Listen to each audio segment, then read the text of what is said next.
Good morning, Energy Rogue Nation. Welcome back to another weather discussion. Thank you all so much for tuning in. Just as a reminder, you can check out the live stream we did this past Wednesday with Brian and Bill in the Weather Discord channel located in the Energy Rogue Discord server. I know that's a mouthful, but that is where you can check it out for those that didn't have a chance to watch it live. It is archived.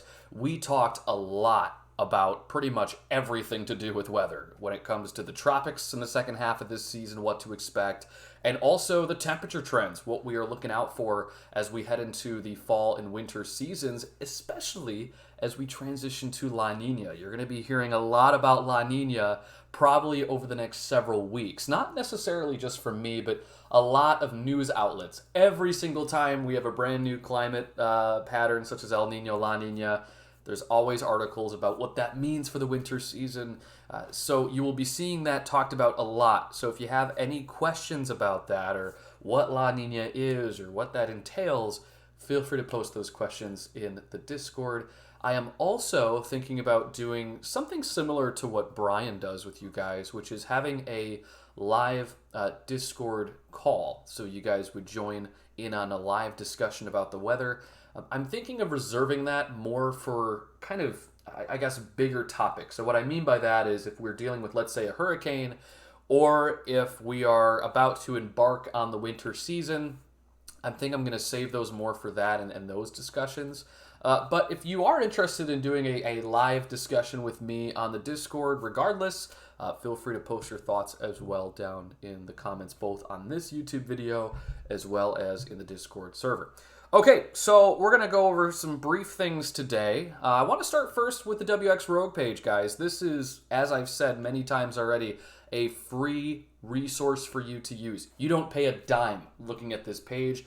And in all honesty, even though we are only looking at the GFS model, this is still some pretty useful information that you really can't find anywhere unless if you pay for it.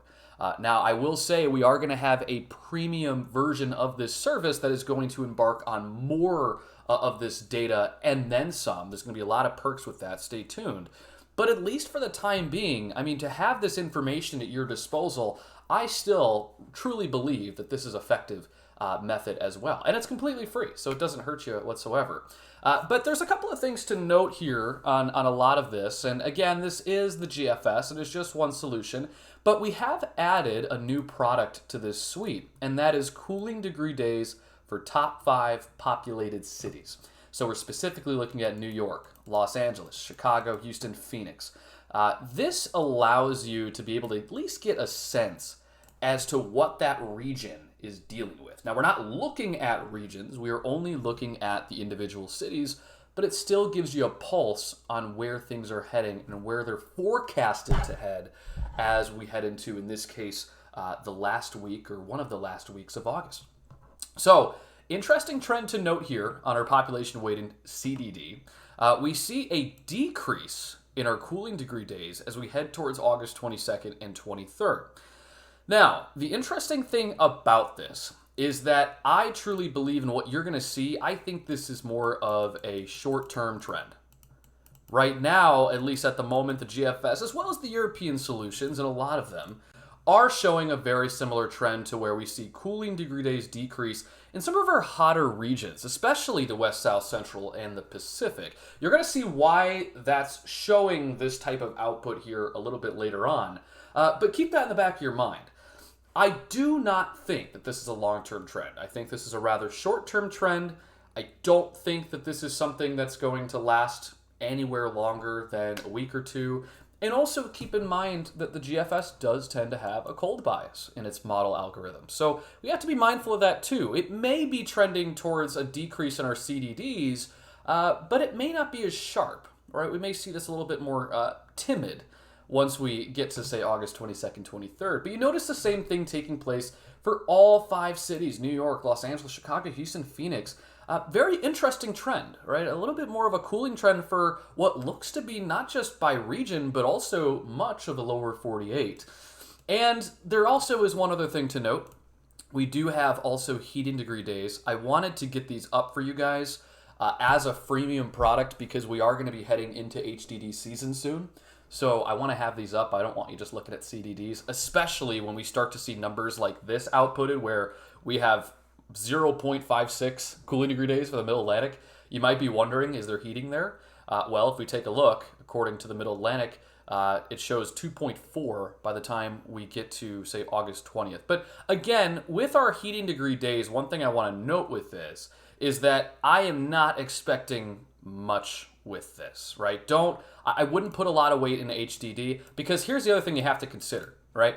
For example, with the Mid-Atlantic, we see a spike in our heating degree days by the time we get to the 20th and the 21st. That's where we have that 0 value.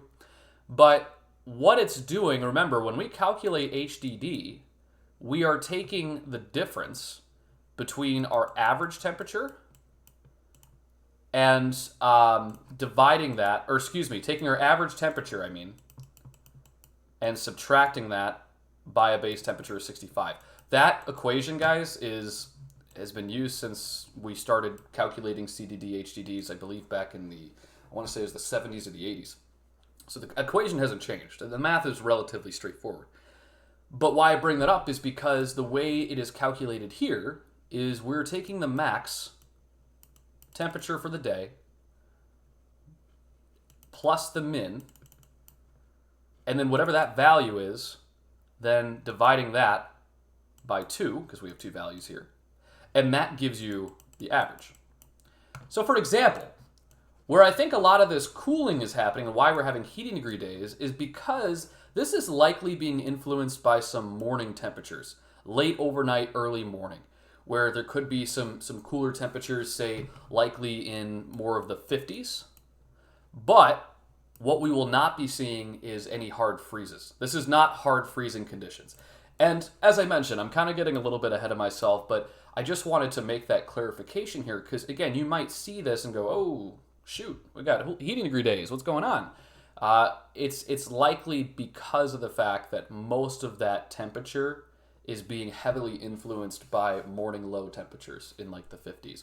We're not expecting a freeze. We're not expecting an early hard freeze. And as you see here on the 60-day temperatures, right, we have higher probabilities of cooler than normal temperatures for the Middle Atlantic, which is what corresponds here on our chart. And however, if you look towards the 8 to 14, you see that we get back to more of this above average temperature regime going into the rest of August. And if you look ahead the next 3-4 weeks, we see, once again, a return to above average temperatures for a large swath of the country.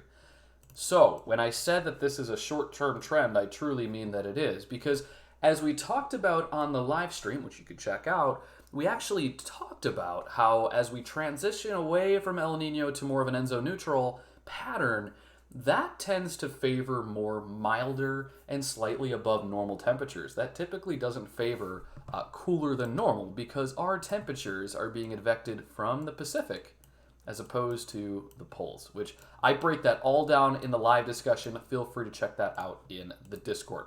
All right, let's elaborate a little bit more before we get started. Again, WX Rogue is where you can check out these maps.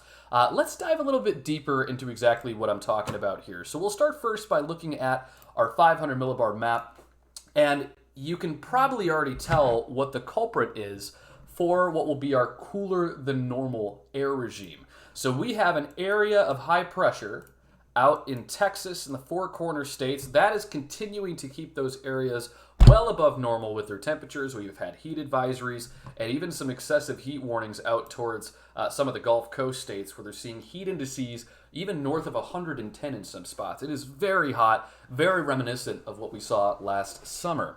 Meanwhile, though, because we have that upper level ridge, this area of high pressure sitting across the Four Corner states, we then have a lot of our jet flow that's riding over top of that. This is something else I talked about in the live stream on Wednesday.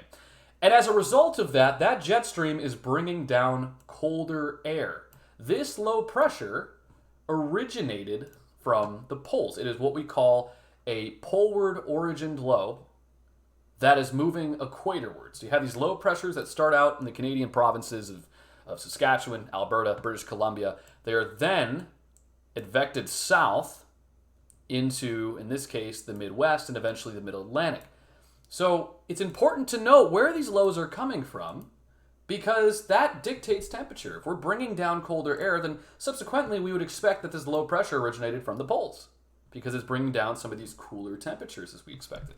So this low pressure is spinning right over the Lake Michigan region and much of the lower Great Lakes. It's moving very slowly. We're seeing a lot of overcast skies this morning. That's going to continue to move off towards the south and east, eventually hitting up the middle Atlantic.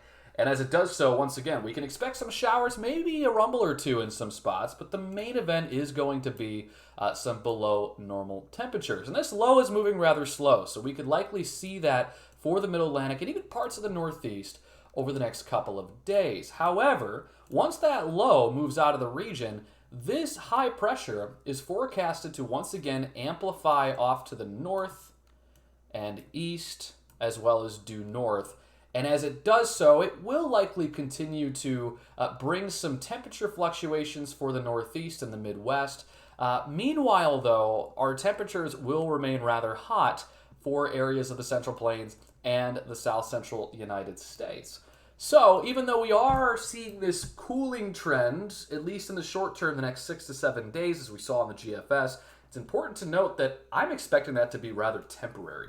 I don't expect that to be a permanent fixture, especially, as I said, as we go through these transitional periods into the fall months.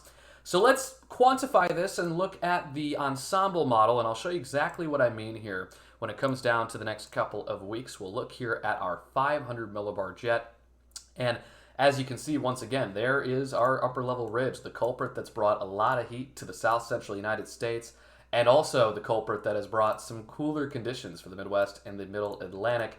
As we head into the weekend, you can see that ridge really beginning to amplify. Look at that, guys. From today up until Sunday, watch that ridge. It just bulges outward into Canada, and that's going to cause a wide, broad regime of heat. Even up towards the upper Midwest could be seeing some near well above average temperatures, maybe even getting up towards record temperatures for this time of the year. Meanwhile, the colder air will be for places of the Middle Atlantic, the Northeast, and the Midwest. That continues into the weekend, especially early next week. But look what happens when we get to Friday the 23rd. We see that upper level ridge now encompassing more of a broader region for the Midwest, the Southwest, and even parts of the Northeast.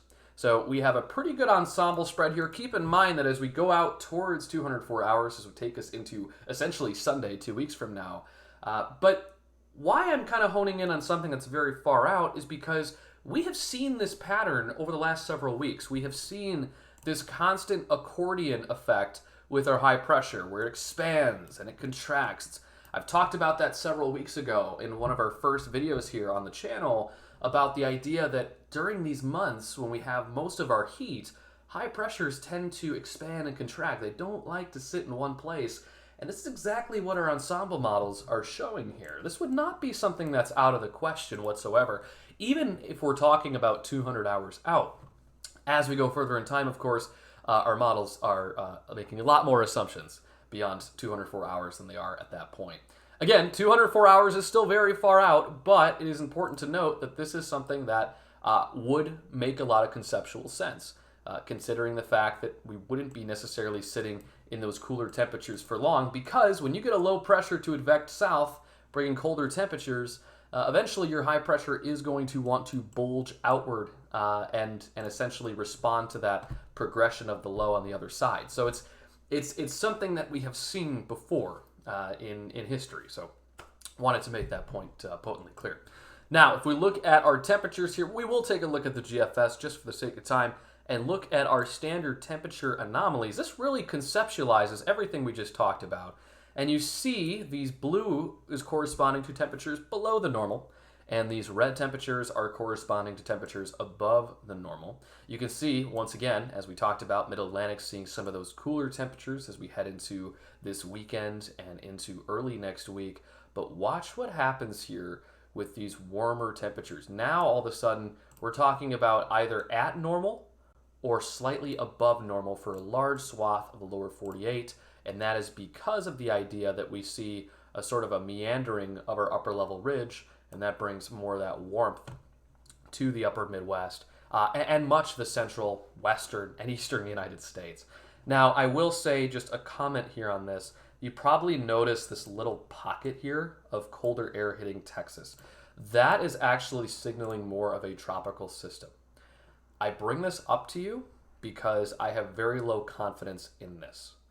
I am keeping an eye on the Gulf, especially as we head into September, and the Caribbean as we head into September. But this is the only solution that is showing something like this. It's not to say that it can't happen, but the probability of that right now is incredibly low. It essentially is saying that a low pressure would start in the mid-Atlantic and then kind of hook back and hit Texas. It seems kind of far-fetched, guys. So I'm not going to be really honing in on that, unless if we have, and we get closer to that, we see more confidence in that, then we'll obviously talk about it, at least 5 to 7 days out. But right now, it's just way too far to be talking about anything of that sort. Granted, this is actually within technically the 7 days, but this is still the only solution showing it, and it just seems very, very far-fetched. If anything changes, I'll let you know. So far, last time I checked the National Hurricane Center, I don't even think they have any probability for development the next 7 days. I don't think so. Let's just take a look. Yeah, they don't. So, things could change, but right now that is the only model suite that is showing it. And like I said, even still, I think it's just kind of a very low probability at the moment. What we're really looking out for when it comes to tropical development is actually towards late kind of end of August and into the beginning of September, which is why if we look at the Climate Prediction Center outlook over the next 2-3 weeks, we see that they've actually increased their probability of tropical development. This is actually forecasting a greater than 60% chance of tropical development out in the Atlantic Basin. That is really significant.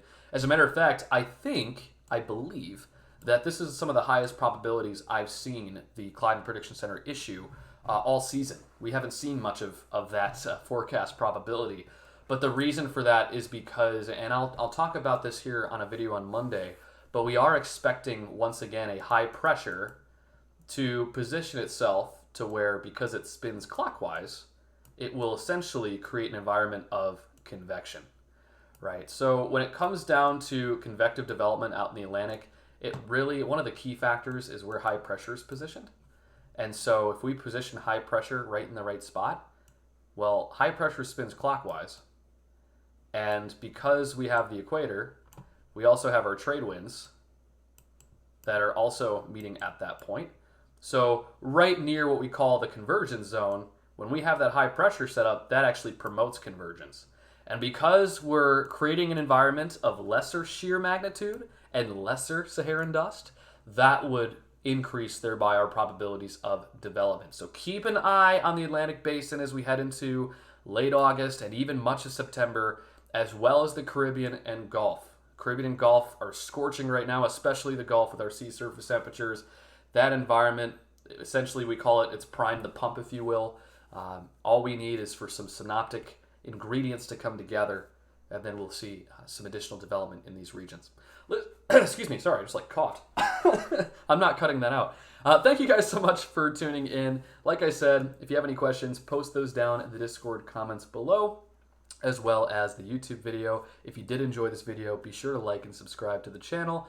And with that, we will see you back here on Monday with another weather discussion focused on the tropics. Take care.